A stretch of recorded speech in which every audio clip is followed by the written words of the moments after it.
La justice béninoise est décidée à sévir face à l'incivisme des Béninois. Des sanctions sont désormais prévues pour les citoyens indélicats qui polluent les grandes artères et grands carrefours de la capitale économique du Bénin. Ainsi en a décidé l'homme Mario Metonou, procureur de la République près le tribunal de première instance de première classe de Cotonou. Une victoire écrasante pour le parti Union démocratique pour un Bénin nouveau de l'honorable Claudine Afiavi Prudencio, au soir des élections législatives de 2019. C'est du moins ce à quoi vont s'atteler ces nouveaux militantes et militants de l'UDBN officiellement installés ce week-end dans la 10e circonscription électorale. Et puis hors de nos frontières, commémoration du centenaire de l'armistice. Près de 70 dirigeants du monde entier ont pris part à Paris aux manifestations officielles.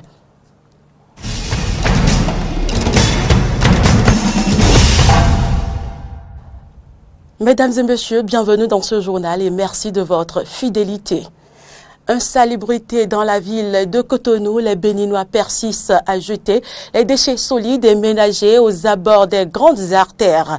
Constat fait sur plusieurs tronçons et plusieurs carrefours de la ville de Cotonou. Un acte incivique que dénoncent dans ce reportage de Corneille Aïssé et de Romaric Devauchy, des responsables de structures de pré-collecte des ordures et déchets ménagers.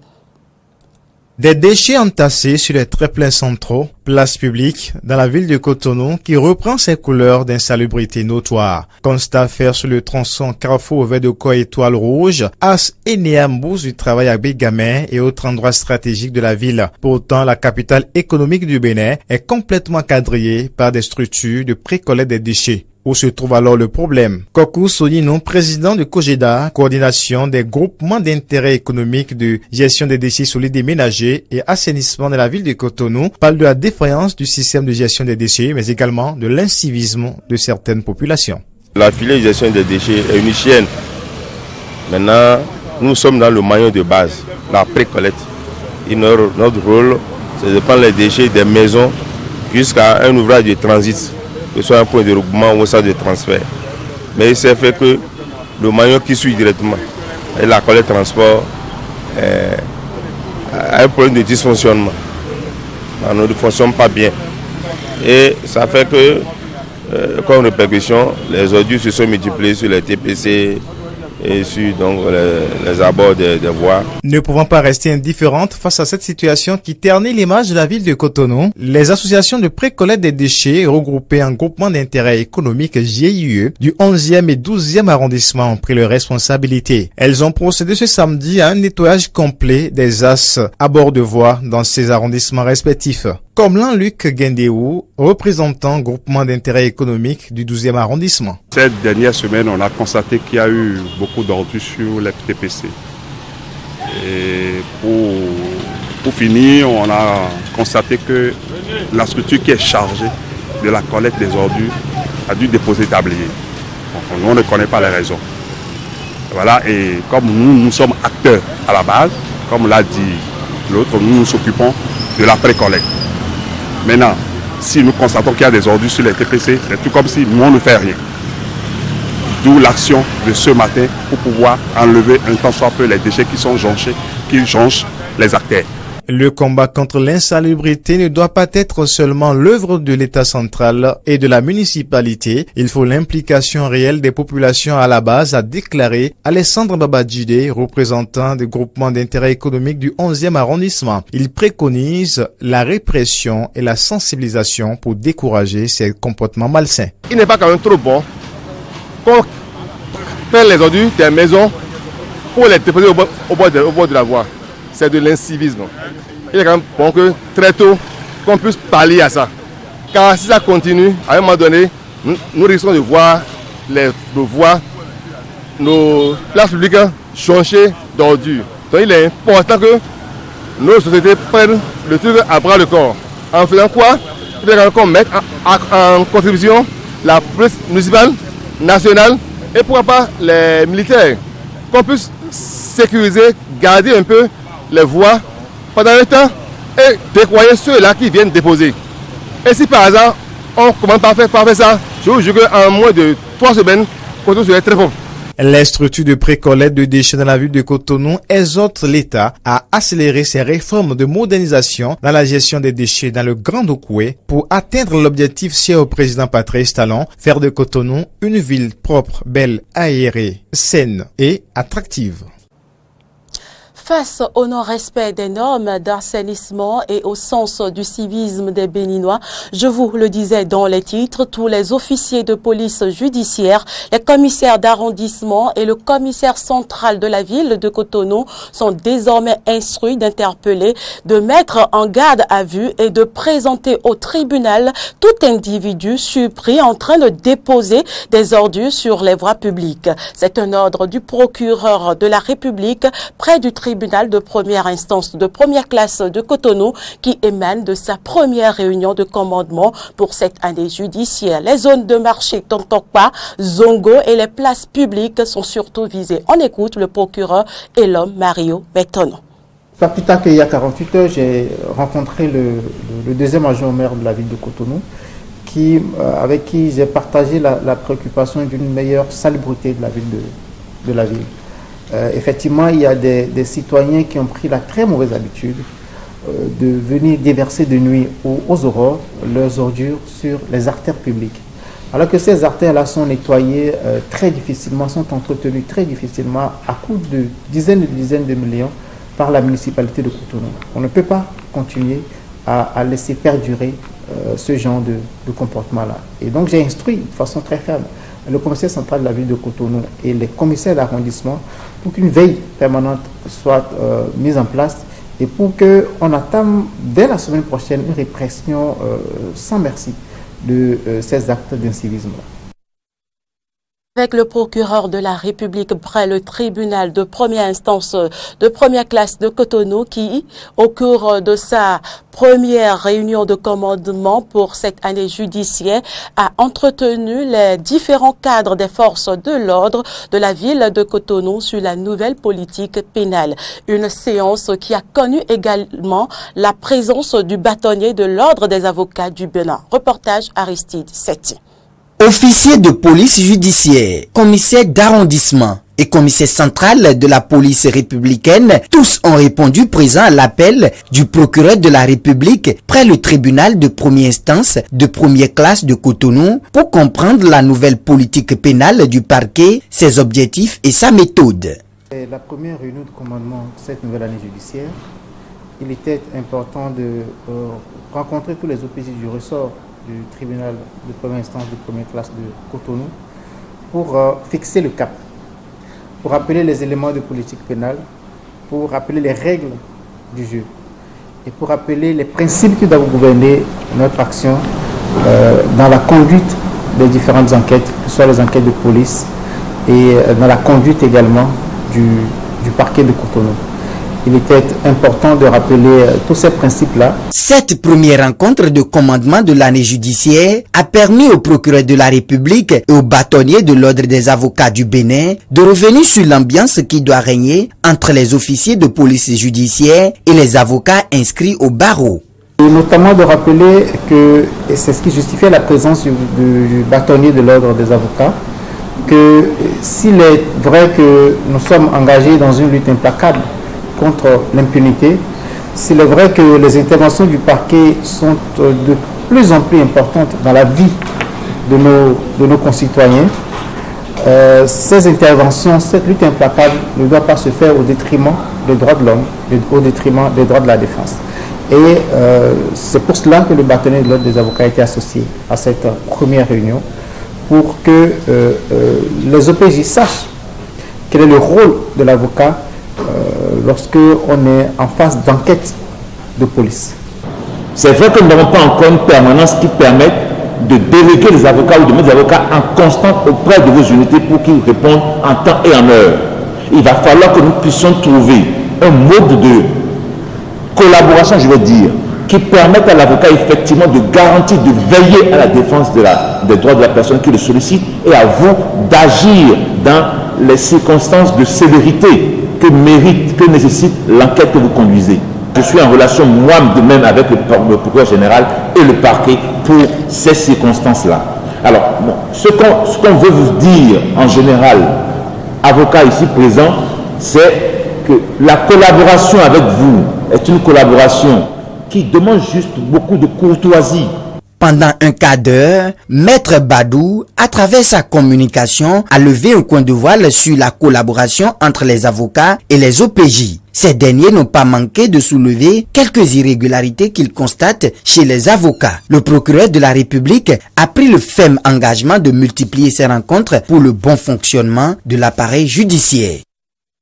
On ouvre la page politique de cette édition. Le parti Union démocratique pour un Bénin nouveau de l'honorable Claudine Afiavi Prudencio, officiellement installée dans la 10e circonscription électorale du Bénin. C'était au cours d'une cérémonie tenue ce samedi 10 novembre 2018 au parc automobile de Glazoué. Cérémonie qui a rassemblé des centaines de militants venus de Ouessé, Savet et Glazoué, désormais acquis aux idéaux du parti. Frédéric Espoir Roumabou, Denis Marouya pour plus de détails.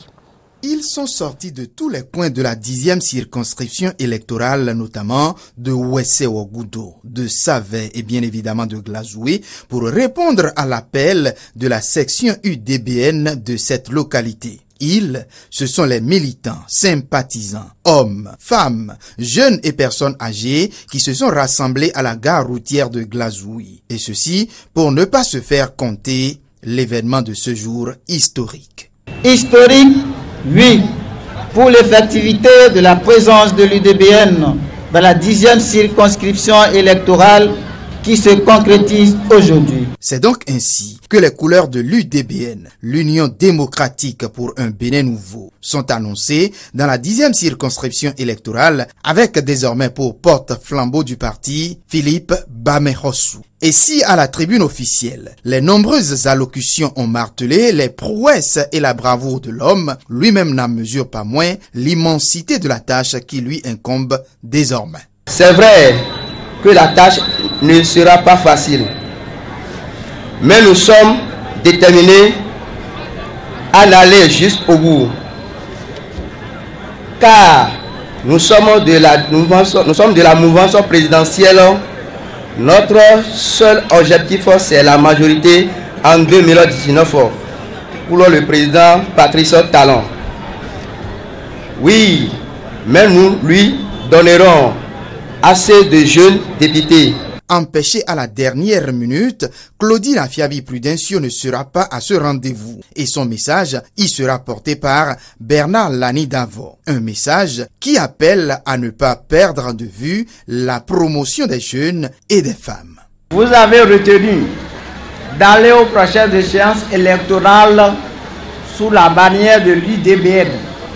J'ai accepté volontiers cette responsabilité et à présent, nous devons nous mobiliser sur le terrain. Il s'agit de parcourir les villages, les quartiers, les maisons pour porter le message de l'UDBN. À savoir que notre objectif principal, c'est la promotion de la femme et la promotion des jeunes pour leur permettre de se prendre en charge. Voilà qui vient une fois encore démontrer que l'UDBN entend rallier jusqu'au dernier hameau du Bénin pour offrir une victoire certaine au président Patrice Talon dans les prochains jours. Toujours du soutien au chef de l'État, cette fois-ci, ce sont les forces politiques à Fosogbe de Glodjigbe qui ont officialisé leur adhésion au bloc progressiste ce week-end. C'était à la faveur d'un meeting qui a connu la présence du ministre de la décentralisation, des autorités communales et locales et de nombreux militants. Carnot François Rumbaderintor et Damien Pedro étaient également de la partie. Voici leur compte rendu. Meeting d'adhésion de la coalition des forces politiques à Fosogbe de Glodjigbe au bloc progressiste. C'était ce samedi 10 novembre 2018 à Glodjigbe en présence de diverses personnalités des autorités locales, des sympathisants sans oublier les populations. Le contexte politique actuel au Bénin veut la conformité des partis politiques et mouvements à la réforme du système partisan, d'où l'adhésion au bloc progressiste de la dite coalition sous la bannière de l'Alliance nationale pour la démocratie. Le confirme ici le président de la coalition, Gilbert Setondi Boko. La coalition des forces politiques que j'ai l'honneur de présider, après analyse de la situation, a souverainement décidé d'intégrer le bloc progressiste en création sous la bannière de l'AND du président Banabé Zissou Dassigli. L'assistance a eu droit également à de diverses allocutions des représentants des mouvements et partis qui composent la coalition, des chefs de village, avant le mot de remerciement du ministre Banabé Dassigli pour cette adhésion au bloc progressiste. Et au nom du bloc progressiste, je vous dis merci. Merci pour avoir accepté d'être de la famille, de la grande famille. Et je crois que l'un ne pourra plus être au long discours. Le reste, c'est que nous soyons tous sur le terrain pour mobiliser les forces. Une nouvelle adhésion pour le bloc progressiste, la preuve que cette famille politique s'agrandit pour probablement le triomphe lors des élections prochaines. On boucle la page Nation de cette édition par l'atelier de clôture du projet Aquatos Bénin tenu ce vendredi 9 novembre 2018 à Cotonou. Une rencontre d'échange et de réflexion sur les résultats et les acquis de ce projet où des recherches ont été faites sur l'impact de l'utilisation des pesticides dans le bassin cotonnier Bénin. Une séance qui a réuni plus de 110 participants. Corneille Aïssé, Denis Maroya. Le Bénin, troisième pays producteur de coton dans la sous-région, avec un rendement de 597 000 tonnes pour la campagne 2017-2018. Une performance économique, mais avec des conséquences énormes pour l'environnement, car la culture de coton exige l'utilisation abondante des pesticides, des agents de nuisance et de pollution pour l'homme et son cadre de vie. Et c'est justement pour évaluer l'impact de l'utilisation des pesticides dans le bassin cotonnier béninois, qui à lui seul produit 60% du coton béninois, que le projet Aquatos a été élaboré. Pendant 5 ans, de 2013 à 2018, ce projet est mis en œuvre par le laboratoire de recherche en aquaculture et écotoxicologie aquatique de l'université d'Abomey-Calavi et le laboratoire des sciences et techniques de l'eau de l'Institut national de l'eau avec le soutien financier de la coopération universitaire belge. Le présent atelier est une occasion mémorable pour les scientifiques du dit projet de partager les résultats atteints avec surtout les décideurs locaux et tous les partenaires techniques et scientifiques du pays. Ce projet a été initié en novembre 2013 grâce à un financement de la Commission de coopération au développement de l'ARES, donc de l'Académie de recherche et d'enseignement supérieur, regroupant l'ensemble des universités et hautes écoles supérieures donc de la Belgique francophone.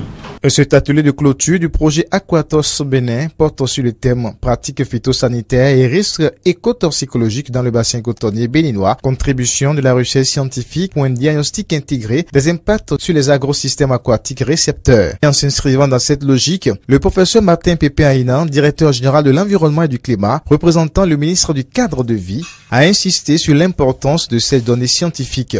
Pour lui, ces données sont assez suffisantes pour mettre un thème aux polémiques sur l'utilisation des pesticides agricoles au Bénin. Ainsi, avec cette collaboration, nous avons pu avoir des données que nous pouvons aujourd'hui présenter et mettre la lumière sur certains points d'ombre qui juste là sont restés des points de spéculation. C'est le moment de remercier très sincèrement non seulement la coopération universitaire belge, mais aussi les équipes de chercheurs des universités de Liège et de Namur qui, aux côtés de leurs homologues béninois, nous ont permis de disposer de données scientifiques fiables et actualisées sur l'exposition des écosystèmes aquatiques dans le bassin cotonnier au nord du Bénin. Le projet Aquatos a également contribué en dehors de ces données scientifiques à la formation des cadres béninois, a déclaré Ludwine Glelet, représentante du ministre de l'Enseignement supérieur et de la Recherche scientifique.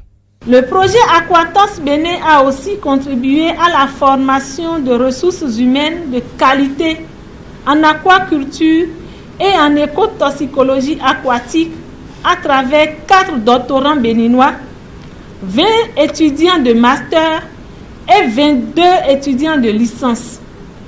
En termes d'acquis hérités de ce projet, on peut également évoquer l'équipement et le fonctionnement des laboratoires de l'université de Parakou et de l'université d'Abomey-Calavi. Les conclusions de cet atelier de clôture du projet Aquatos devront permettre de rédiger des notes de guidance à l'endroit de tous les acteurs et des notes de politique pour une meilleure mise en application de ces recommandations. Actualité en dehors du Bénin, le parti de l'opposition de la République démocratique du Congo s'est choisi un candidat unique. Il s'agit de Martin Fayulu, 62 ans, prétendant à la succession du président Joseph Kabila qui a renoncé à modifier la constitution pour briguer un 3e mandat. 3 autres candidats se déclarent prêts à se retirer au profit de Martin Fayulu. On écoute. Moi, je ne suis qu'un porte-parole de ces combats pour la liberté, de ces combats pour la démocratie que nous avons engagés depuis des années, depuis de très longues années. Et nous sommes à l'aboutissement.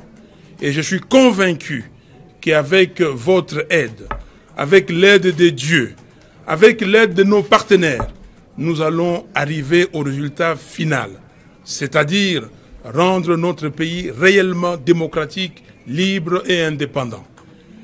Choisir. Le peuple a besoin des leaders qui vont l'amener au développement, qui vont l'amener à la prospérité. Et nous 7 ici, nous sommes engagés à réaliser cette œuvre. Après, nous allons entrer en campagne. Je vais sillonner le pays. Nous avons un programme. Chaque leader politique a un programme. Mais comme c'est une candidature commune, nous allons fondre tous nos programmes en un programme commun de tous les candidats que je vais conduire et avec les autres leaders. Nous devons respecter la règle du jeu démocratique. Nous sommes des démocrates. Nous voulons instaurer la démocratie. Nous devons commencer par prêcher par l'exemple. Et nous allons le faire. Nous le soutiendrons. Martin, c'est désormais notre candidat commun. Nous devons le soutenir. Merci. Près de 110 dirigeants du monde entier rassemblés autour d'Angela Merkel et d'Emmanuel Macron ont remonté les Champs-Élysées jusqu'à l'Arc de Triomphe au son des cloches des églises de Paris pour assister à la commémoration de l'armistice de la Grande Guerre. Ils étaient arrivés tous ensemble en bus depuis l'Élysée où le président français les a accueillis un peu plus tôt. Arrivés d'Australie, de Liban ou du Sénégal, ces chefs d'État et de gouvernements sont réunis à Paris parce que leur pays respectif a déployé des combattants durant la guerre. Étaient ainsi présents Recep Tayyip Erdogan, Justin Trudeau, Mohamed VI et son fils ou Denis Sassou Nguesso. Suivez plutôt. Car notre monde est, si nous le voulons, à l'aube d'une époque nouvelle, d'une civilisation portant au plus haut les ambitions et les facultés de l'homme. Ruiner cet espoir par fascination pour le repli, la violence et la domination serait une erreur dont les générations futures nous feraient à juste titre porter la responsabilité historique. Cette vision de la France comme nation généreuse, de la France comme projet, de la France porteuse de valeurs universelles, a été dans ces heures sombres exactement le contraire de l'égoïsme d'un peuple qui ne regarde que ses intérêts. Car le patriotisme est l'exact contraire du nationalisme. Le nationalisme en est la trahison. Durant ces 4 années, l'Europe manqua de se suicider. L'humanité s'était enfoncée dans le labyrinthe hideux d'affrontements sans merci, dans un enfer qui engloutit tous les combattants, de quelque côté qu'ils soient, de quelque nationalité qu'il soit. Et puis, Donald Trump a rendu hommage aux soldats américains qui ont combattu pendant la Première Guerre mondiale lors d'une courte cérémonie au cimetière américain près de Paris. Il est de notre devoir de préserver la civilisation qu'ils ont défendue, a déclaré le président américain, que je vous invite à écouter. Chacune de ces croix de l'étoile de David en marbre symbolise la vie d'un combattant américain. Ils ont été de grands combattants qui ont tout donné pour leur famille, leur pays, pour Dieu et pour la liberté. Malgré la pluie, la grêle, la neige, la boue, les gaz toxiques, les balles et les mortiers, ils ont tenu bon et ont avancé vers la victoire. Les patriotes américains et français de la Première Guerre mondiale ont incarné les vertus intemporelles de nos deux républiques. Honneur et courage, force et courage, amour et loyauté, grâce et gloire. Il est de notre devoir de préserver la civilisation qu'ils ont défendue et de protéger la paix pour laquelle ils ont si noblement donné leur vie il y a un siècle. Eh bien, c'est tout pour cette édition. Merci de l'avoir suivi. À bientôt pour un autre point de l'actualité sur Eden TV. Le bonheur d'être à vous.